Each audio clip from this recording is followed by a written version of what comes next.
اعوذ باللہ من الشیطان الرجیم بسم اللہ الرحمن الرحیم. السلام علیکم.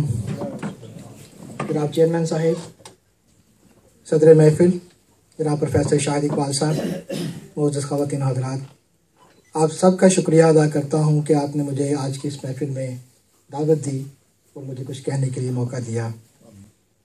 If I'm not wrong, باجی حلیمہ رحیمہ ان کو MBE کا ایوارڈ ملا. MBE کا ایوارڈ آپ کو ملا. You have received Queens member of British umpire award. I congratulate you on that. اور ہمارے 3 دوستوں کو، میری بہن کو یہاں جو ایوارڈ ملا، ہمارے انتظامیہ نے جو دیا، میں ان کو بھی مبارکباد کا پیغام دیتا ہوں اور ان کا شکریہ ادا کرتا ہوں کہ ان کی حوصلہ افزائی کی. آج کی محفل کشمیر کے حوالے سے، اور مجھے کشمیر کے حوالے سے بولنے کے لیے بلایا گیا. حق خود ارادیت وہ لوگ یہ سمجھتے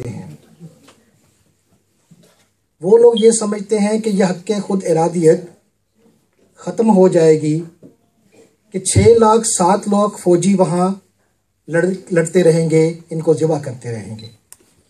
وہ لوگ جو کہ دشمن ہیں پاکستان کے، جو کہ دشمن ہیں کشمیر کے، جو کہ دشمن ہیں کشمیر کی آزادی کے، جو کہ بیٹھے ہوئے ہیں گڑھے کھوند کے، خندقیں کھوند کے ہمارے درمیان بھی اور ہمارے دشمنوں کے پاس بھی. وہ لوگ یہ سمجھتے ہیں کہ جب پاکستان کے ساتھ محبت کرنے والوں کے درمیان آپ رفت ڈال دیں گے تو یہ حق خود ارادیت کا جو جذبہ ہے یہ ختم ہو جائے گا. وہ لوگ یہ سمجھتے ہیں کہ جب پروفیسر شاہد اقبال جیسے لوگ، جب لودھی صاحب جیسے لوگ، جب آپ جیسے کشمیر سے آئے ہوئے لوگ جو بزرگی کی عمر کو پہنچ گئے ہیں، جب یہ چلے جائیں گے اس دنیا سے تو یہ حق خود ارادیت ختم پڑ جائے گا، نرم پڑ جائے گا، مدھم پڑ جائے گا.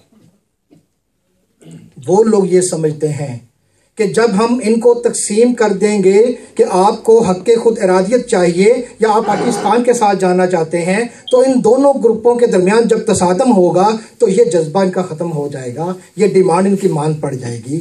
وہ سمجھتے یہ ہیں کہ نوجوان نسل کو اگر آپ تعلیم دینی بند کر دو جذبہ کشمیر کی، آپ ان کے اندر یہ پیغام ختم کر دو کہ کشمیر کو آزاد ہونا چاہیے، آپ ان کو اس قدر بیزی کر دو میوزک کے اندر، آپ ان کو اس قدر بیزی کر دو بالی ووڈ کے اندر اور ہالی ووڈ کے اندر، کانوں کے اندر ٹوٹیاں لگا کے میوزک اور گانے سننے کے اندر، تو ہو سکتا ہے کہ کشمیر کی آزادی کا یہ جذبہ مان پڑ جائے. لیکن میں یہ نہیں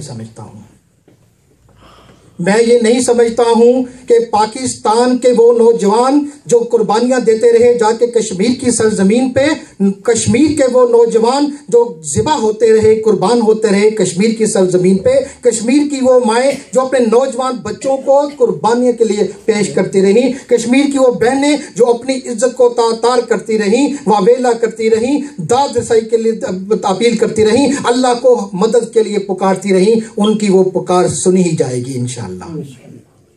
اور وہ لوگ جو دشمن ہیں، تو دشمن بڑھ کے جناب خان صاحب آپ کے ساتھ کہیں بیٹھے ہوئے نظر آتے ہیں، جناب مرزا صاحب آپ کے پہلو میں کہیں بیٹھے باتیں کرتے نظر آتے ہیں، جناب پروفیسر اقبال صاحب کبھی کبھار میں دیکھتا ہوں آپ کے سٹیج کے اوپر بھی آ کے بیٹھ جاتے ہیں. وہ لوگ کلا کما کا ان کو سامنا کرنا پڑے گا. انشاءاللہ وہ وقت ضرور آئے گا کہ میرا یہ کشمیر، پاکستان کا یہ کشمیر، کشمیریوں کا یہ کشمیر آزاد ہو کے رہے گا، حق خود ارادیت بھی ان کو مل جائے تب بھی مجھے قبول ہے. وہ پاکستان کے ساتھ بھی آ کے بیٹھ جائیں تو تب بھی مجھے قبول ہے. جیسے میرے بھائی کونسلر محمود صاحب نے کہا کہ ان 2 آپشن کے علاوہ آپشن ہی کوئی نہیں ہے. پاکستان کا بچہ، پاکستان کا چپا، پاکستان کی ہر ماں، پاکستان کا ہر فوجی اس چیز پہ اپیل کہنے کے لیے تیار ہے، آمین کہنے کے لیے تیار ہے کہ آؤ اگر پاکستان کے ساتھ شامل ہونا ہے تو ہمیں قبول ہے. اگر آپ کو آزاد ہونا ہے، آزاد مملکت کے طور پہ سامنے آنا ہے تو ہمیں وہ بھی قبول ہے. تو ہماری طرف سے تو پابندی ہی کوئی نہیں رہ گئی ہے. ہم تب بھی آج سے 60 سال پہلے بھی، 65 سال پہلے بھی، ہماری گورنمنٹ کا ہر سیاستدان چاہے وہ کوئی بھی ہو، کسی کا بھی آپ نام لے لیں، کشمیر کے موضوع پہ آگے اگر کسی نے تحریک کے اندر تھوڑی سی سستی دکھلائی ہو تو اس کا سزا اس کو ملی، اس کو